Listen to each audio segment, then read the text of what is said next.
Welcome to the Unlocked podcast in our mini-series where I dive deep into the Diary of a CEO conversation cards. And today, a very special guest I have, the wonderful Louise Miller. Hello, Louise. Hello, Ricky. Lovely to be here. Thank you for having me. Oh, my pleasure, my pleasure. I'm looking forward to this, Louise. And I know that we were just discussing this just before recording about how excited we are about the unknown and the uncertainty of this. So looking forward to this. But first, if there's anyone that's listening who hasn't heard of you, who are you and what is it that you do? So I'm Louise Miller. I am the genie for your genius. I'm a productivity mentor, founder of Make It Happen Club. I help solo business owners who have too many ideas and not enough time to stop faffing, stay focused, get the important things done, and see tangible progress in their business. So yeah, that's me and what I do. I could probably do with your help, actually, to be honest, after our conversation this morning. When I said, all these ideas in my head, I need to overwhelm. You're probably thinking, yeah, he's a perfect person for me. We'll probably chat offline after this. But anyway, right, Louise, are you ready for your question? I'm ready. Bring it on. Okay. So my question that I picked out for you is this. What is the most controversial idea that you believe that within your industry, most people disagree with? Controversial. That most people disagree with. Yes. There's a count. So if we think about my industry and my world being the land of productivity, and I hate that word, which in itself is an interesting thing. I think my take on productivity, I don't know whether it's controversial, but it's certainly countercultural, which is that productivity for productivity's sake is a bad thing, and that it should be about creating space rather than cramming in more and more doing. And that one of the best things we can do for our productivity is actually to rest. And that rest does not mean you're lazy.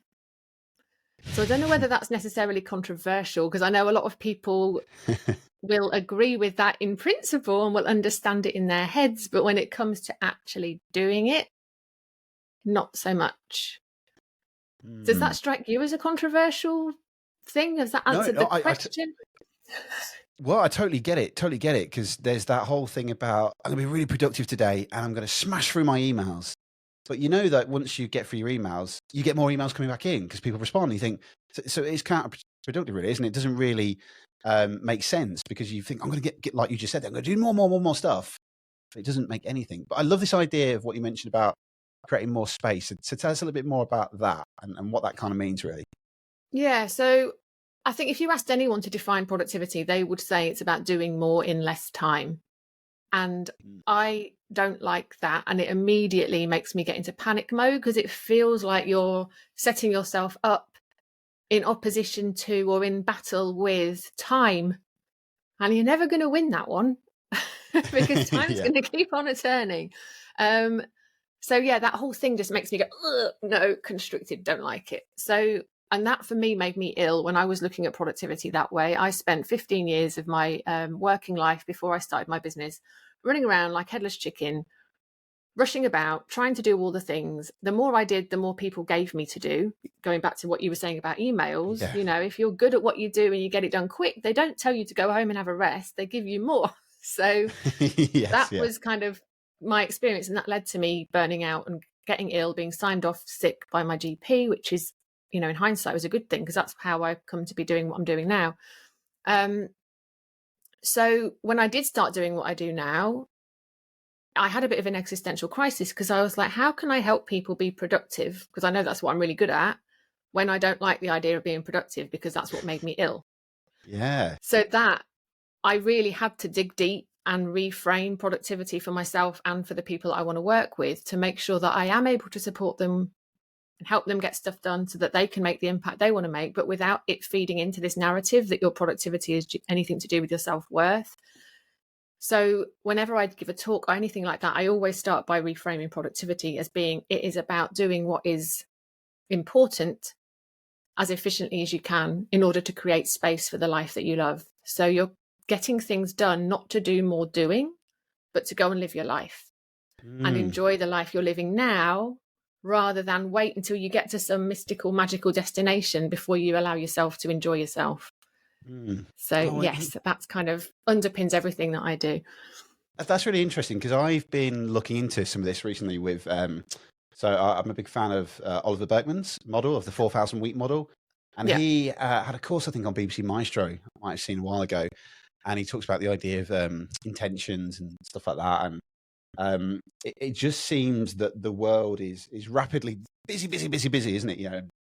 When I think about my day, there is moments in my day where it's like, right, I'll plow through the emails, do that, and then I'll quickly shiny magpie thing. Oh, quick, go through Instagram, scroll through Instagram, and then I just find that my day, even though like I'll say, like I block out in my calendar and I call it deep work, right? So like 9 to 11, like to focus on like the big one thing. I'm a big fan of Gary Keller. The one thing that what is one thing I can do such that by doing it, everything else becomes easier and necessary.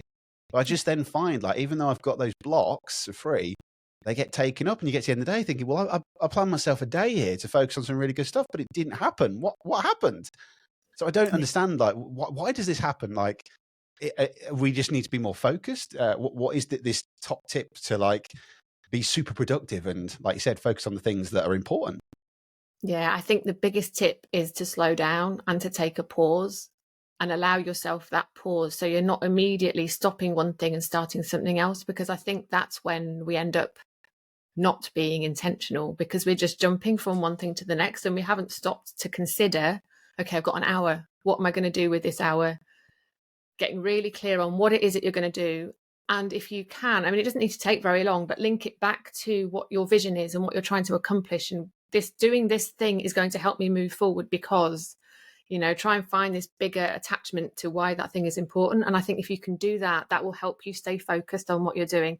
In really practical terms, I had a client once who literally, she would decide what she was going to do and she'd write that on a Post-it and put it on her laptop or on the wall in front of her. So that if she ever felt her mind kind of going, over here, she could see. She had a visual reminder. This is what I'm supposed to be doing. Physically. Yeah. And it would pull her back on track. So there's lots of things you can do. But I often talk about mindfulness in the same sentence as productivity because I think the two things are very connected. It's just about taking the pause, making a choice about what you want to do, understanding why that thing is important, focusing as best you can. And if you feel your mind wandering, just as if you're meditating, feel your mind wandering, it's going to happen.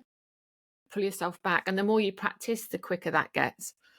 I like that. So I guess in the same way then, yeah, so with productivity, there's bound to be things that's going to confuse you, shiny magpie things, notifications, but that's okay.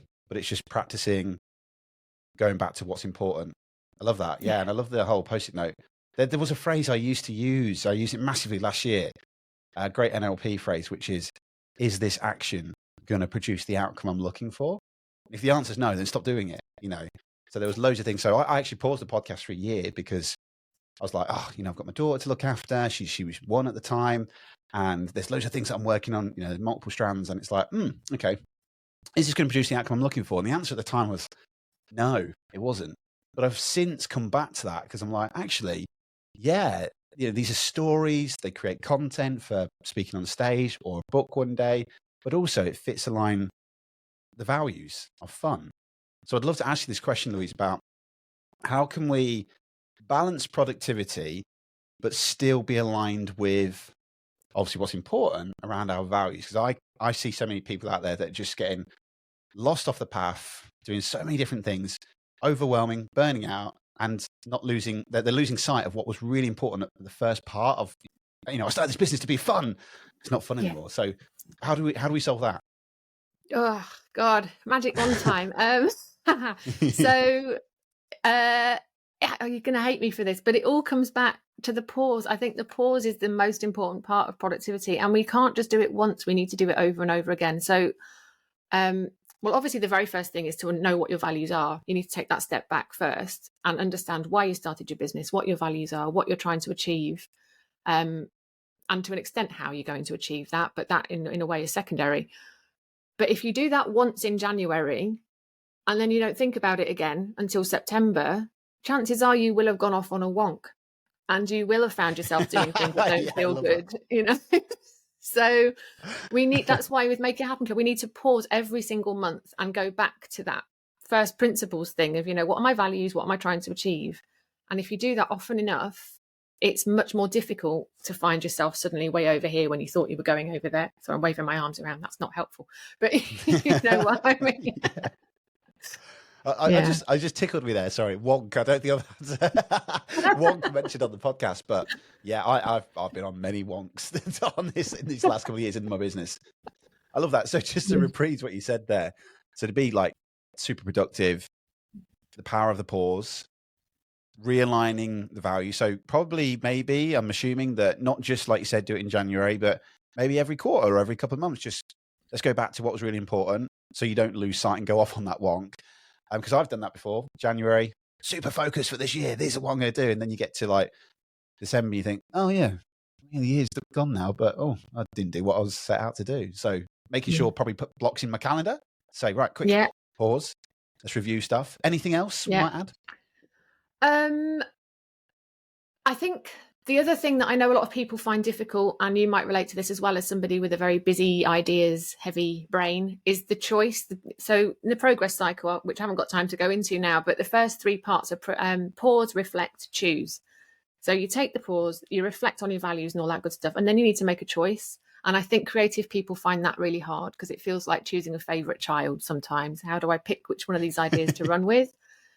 But I think letting go of the idea that there's a right or a wrong choice, letting go of any perfectionism, and understanding that I recommend people go read Essentialism. That's a really good book if you're interested in this stuff. If you're putting your energy in fewer directions, you'll make much bigger impact. There's a really lovely graphic in that book that illustrates that beautifully. Yeah. Love that. Thank you. Yeah.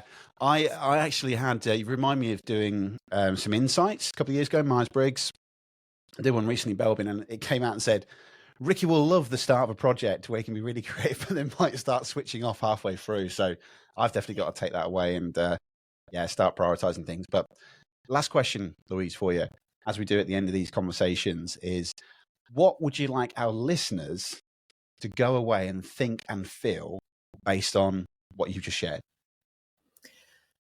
I would love for everyone to just reflect on what productivity is for them and whether or not they're happy with that. Because if people are finding themselves caught up in the hustle and running around like headless chickens, that might be okay. But I think the very first thing to do is just reflect on that. And is that okay? Is that serving you? And if the answer to that is no, then some of the other things we've talked about here, I think, will be helpful. But the very first thing is to just check in. Yeah. Love that. Well, Louise, thank you for coming on to the mini series of the Diary of a CEO conversation cards. Really appreciate it. And best wishes. And hopefully I'll see you at Atomic Con later on this year. Thank you. Amazing. Thanks, Ricky.